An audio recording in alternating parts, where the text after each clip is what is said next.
Welcome to the lecture on sand preparation and reclamation under the technology of mold making. So, basically what we have studied that sand is one of the primarily used molding material in foundry industries.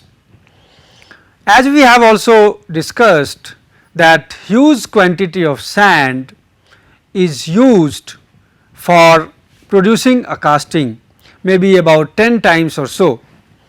So, the sand has to be reused and only then the economics in casting can be justified. Now, what do you mean by sand conditioning or how to reuse the sand, that we will study in this lecture. What is sand conditioning? Means in order to obtain good castings, the sand used for molding must be correctly conditioned.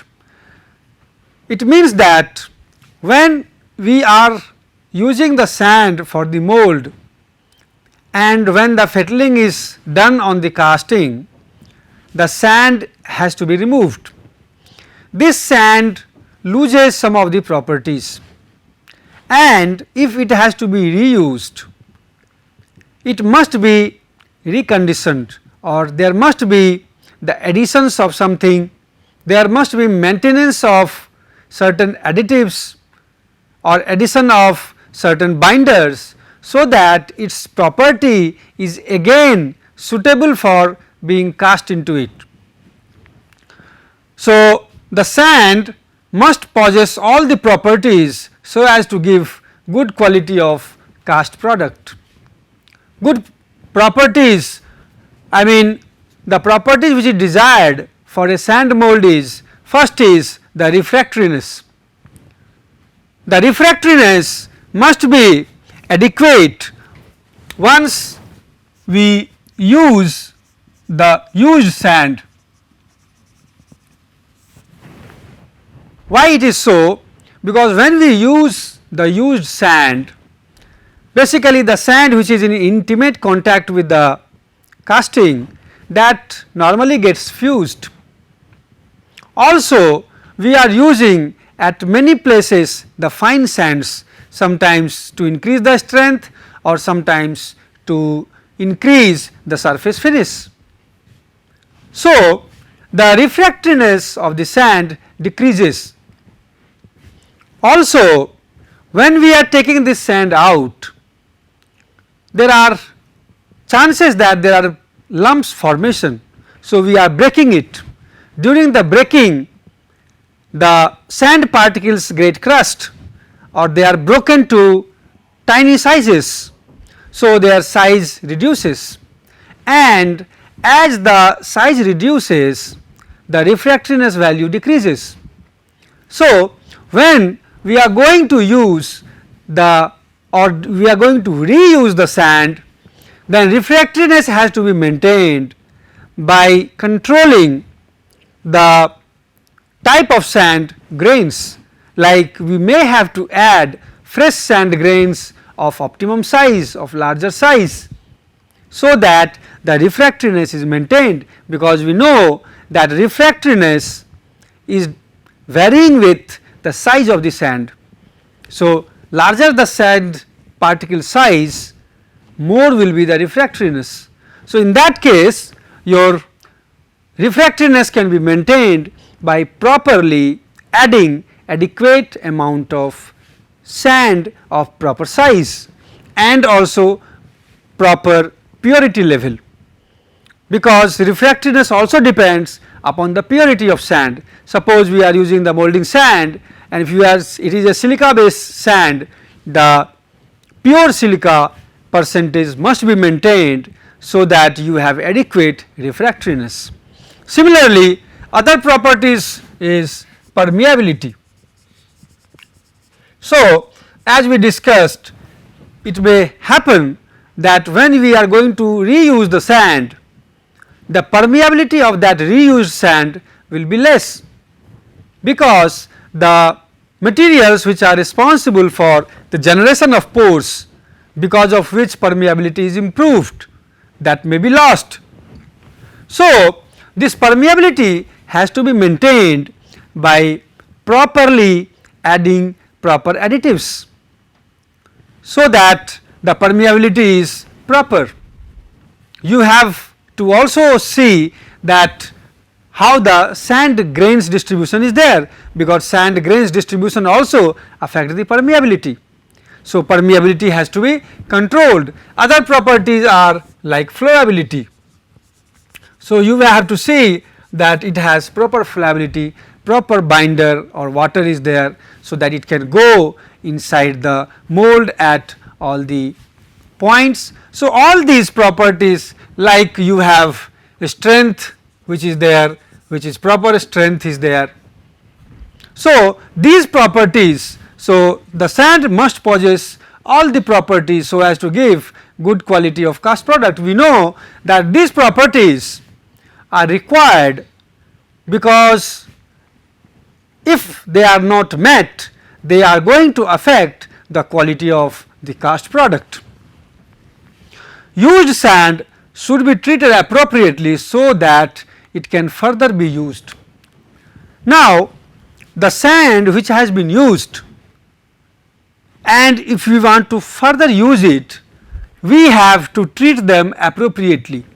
The treatment involves the removal of foreign elements, the removal of lump formed, the addition of proper amount of binders or additives.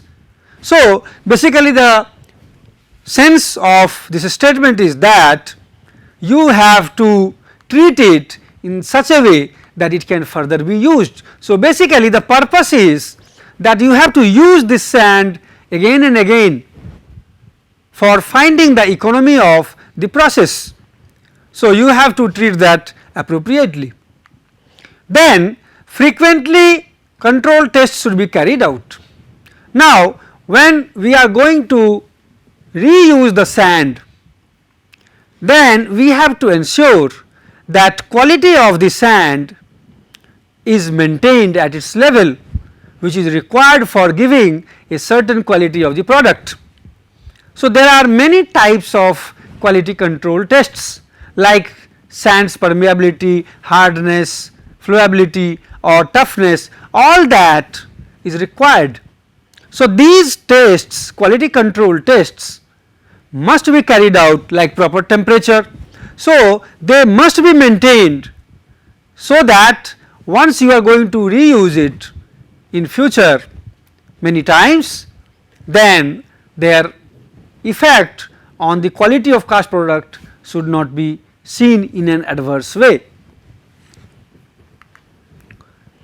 Proper sand conditioning and preparation helps as follows. So, if we do the proper sand conditioning, it helps us in following ways, like uniform distribution of binder around sand grains. So, when we are going to further use the used sand, we have to ensure that there is uniform coating of binder around the sand grains. So, for that we take that and we go to the equipment where this mixing is carried out, and it is ensured that the binder envelops all the sand particles so that they can bind with each other. Moisture evenly dispersed and properly controlled. You have to see that moisture is evenly dispersed. This is required because it will affect the flowability of the sand, and also it affects the strength which is generated. So, you have to see that the moisture or sometimes the water which you are adding in case of clay bounded sand, so that should be properly distributed and controlled. Properly aerated sand. A common practice is that when we go for molding, after adding the binders and the additives, aeration is carried out and there is aerator to do it. So, air is passed through it to ensure that each of the sand grains are separate from each other. Otherwise, there may be lump formation before the mold making itself, and that may affect the properties like permeability or strength. So, we have to see that the sand which is further going to be used, it is properly aerated. Sand delivery at proper temperature. So, there is certainly mechanism to see that the proper temperature of the mold is there, proper temperature of sand is there, that is delivered for the reuse. Foreign particles separated from sand. The sand which is used once for casting purpose in terms of molding sand, when we are taking the casting out of this, it contains a number of foreign impurities, foreign particles, I mean apart from sand, and that is like you may have nails, you may have chills, you have runners or ingates, all these things, and then you also add many additives. So, that may be in different forms.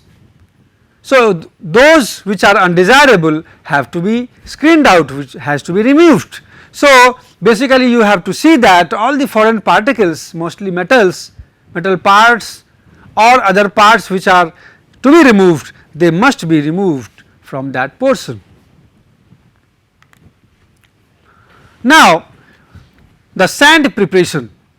So, while going for sand preparation, you have to be careful to see that how in a controlled manner you should prepare the sand, because the preparation of the molding sand very much has a say on the quality of the cast product. So, for natural bonded sand, you have to see that there is proper moisture content, which is maybe 2 to 5% of moisture is there. So, you have to control that moisture content. Burnt sand has to be removed after use. So, you have to see that the burnt sand which loses its color, which loses its refractoriness, has to be removed, otherwise it will decrease the bulk quality of the sand used for the bulk quantity. So, this burnt sand which is normally immediate in the immediate vicinity of the cast surface, so that is to be removed. Aeration is to be done, so that all the sand grains are separated before being put in the molding box and being rammed. So, proper aeration is to be carried out. Now, many a times we use the facing sand next to the pattern. So, what we do is, when we are going to further use the used sand, used molding sand, then next to the pattern we always put a facing sand, so that the surface finish is proper. So, that facing sand we have to always supply new, and this facing sand should be used. Use of additives like coal dust, you can have other additives also which has to be used for attaining the specific objectives like proper finish, good hot strength, good moldability, good ease of removal. There are many additives that has also to be used. Now, in the case of synthetically bonded sand, now in that case unbonded sand to be placed in Multer and required amount of binder and additives added. So, if you have the unbonded sand, then you have to put that in the Multer and required amount of binder and additives are to be added, so that it again has the property to get binded and give the proper strength. In case of mold making and in case of core making, you have to select proper bonding material,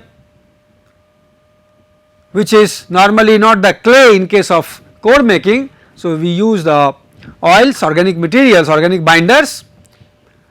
Then you use the molasses and linseed oil in case of core making. So, proper amount of these molasses and linseed oils are to be added, so that it imparts the specific property.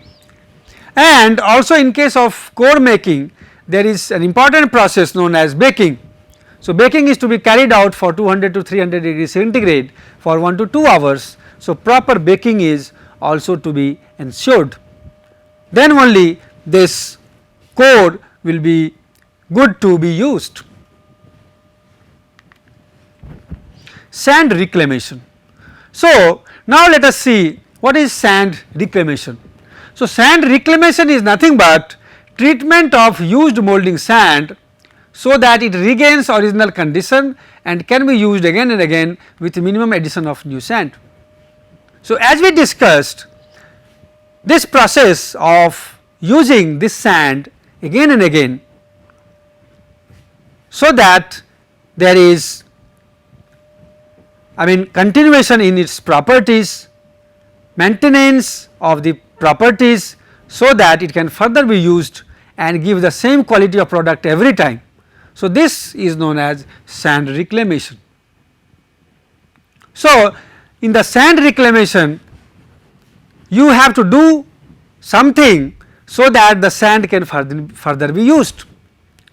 Among them the important ones are like crushing of sand lumps. So, many a times you have sand lump formation.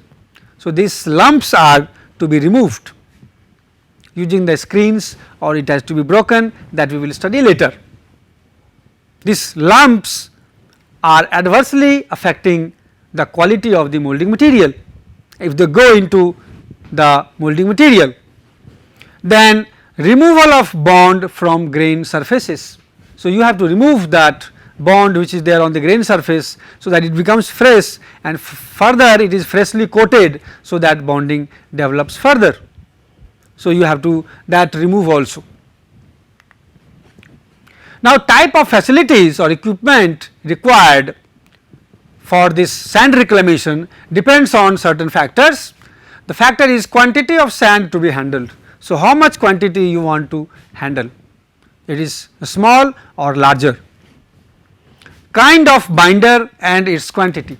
So, binder may be inorganic based or it may be organic based. So, based on that this reclamation process will vary. Extent of mechanization used in foundry. So, foundry may be manually operated, mostly manual, or it may be automatic, semi automatic or fully automatic.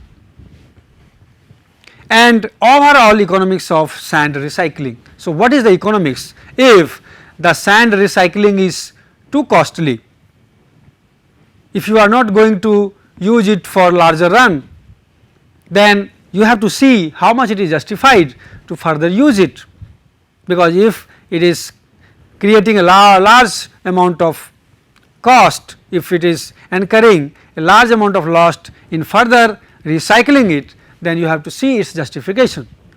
So, these things are the factors which are to be considered. Now, what are the means for these breaking of the lumps? The means may be mechanical or chemical or thermal.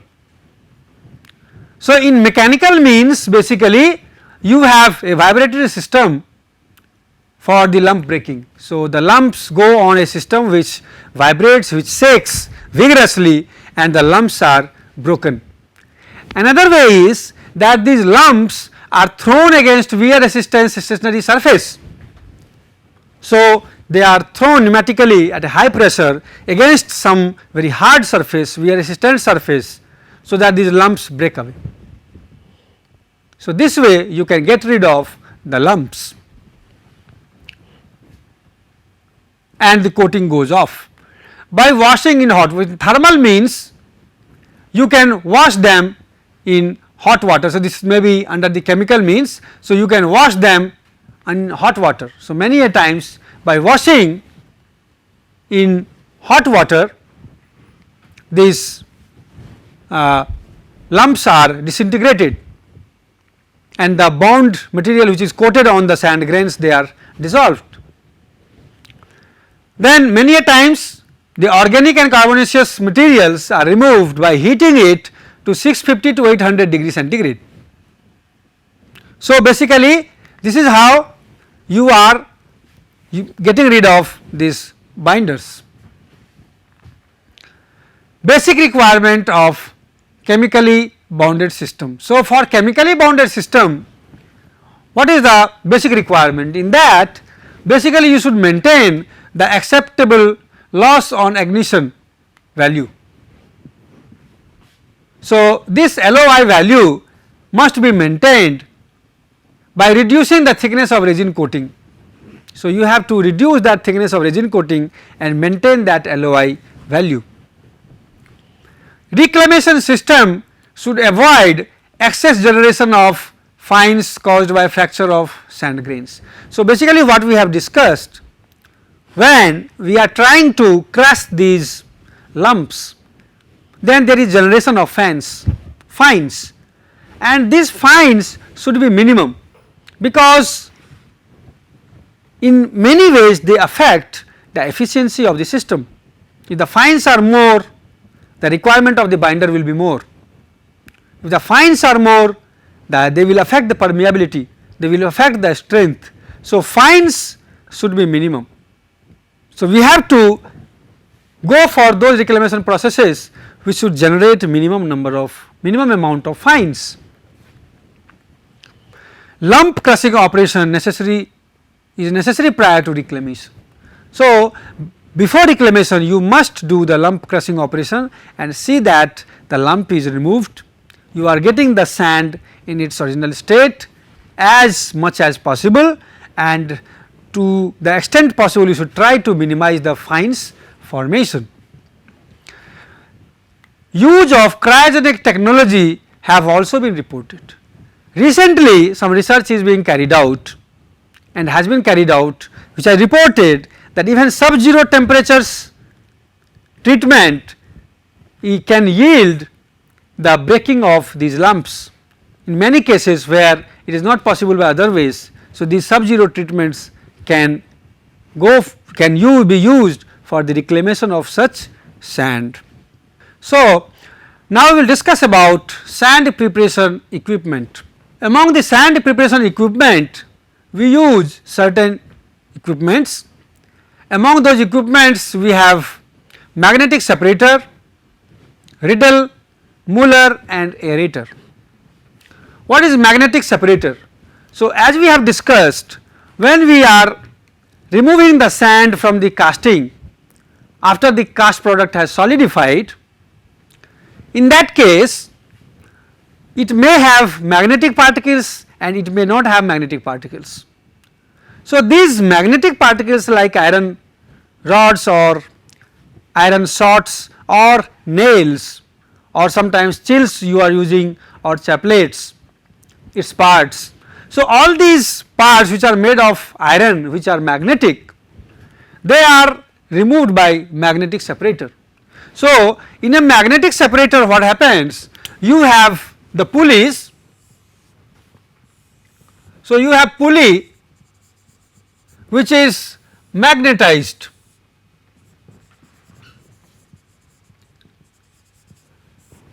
You have either a permanent magnet pulley or a electromagnet pulley which is magnetized, and the sand will be put over it and then it will move on this.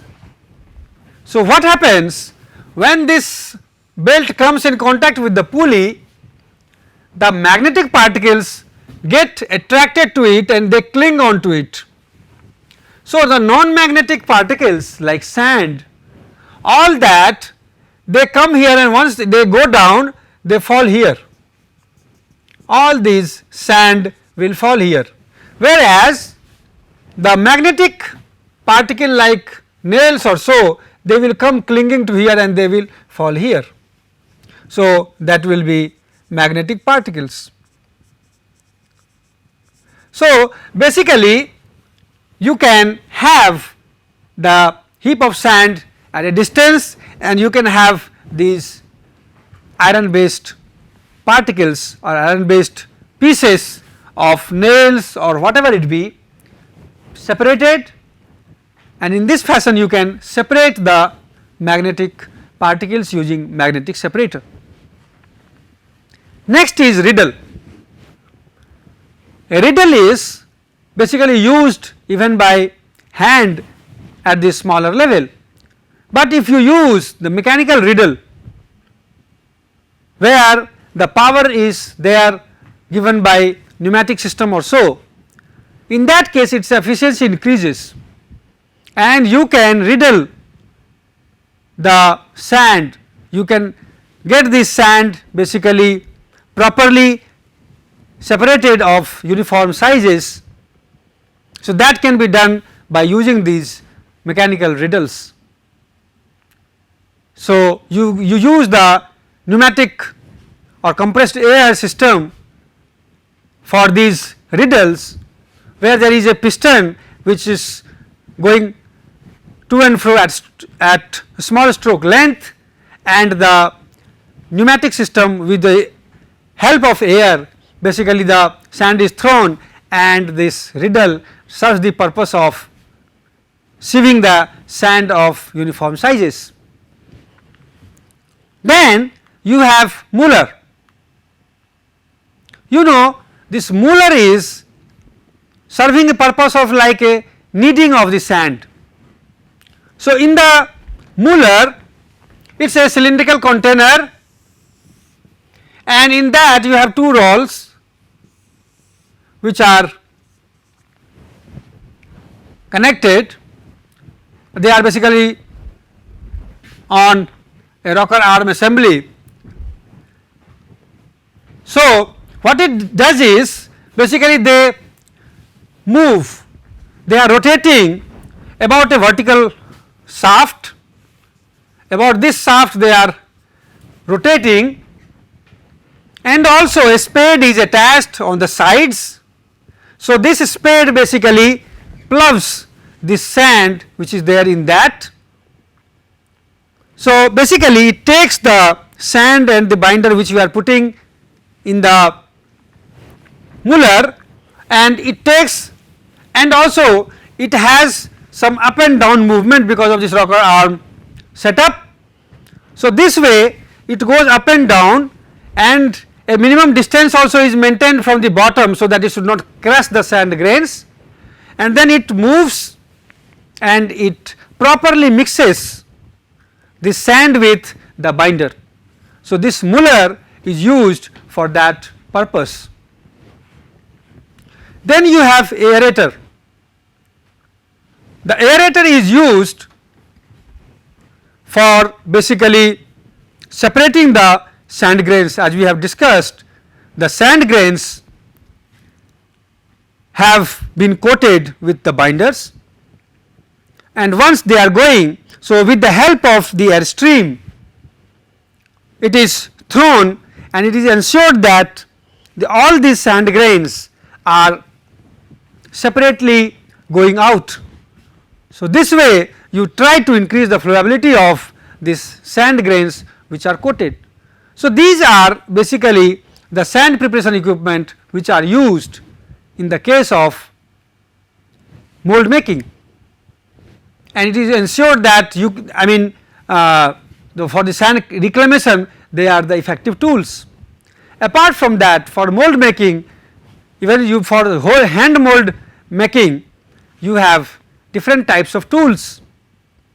So, that you must have studied during your first or second year courses in the workshop technology, where different tools like lifters, swab brushes, and then mold repair, all these elementary tools are available for making the mold and repair it. Thank you.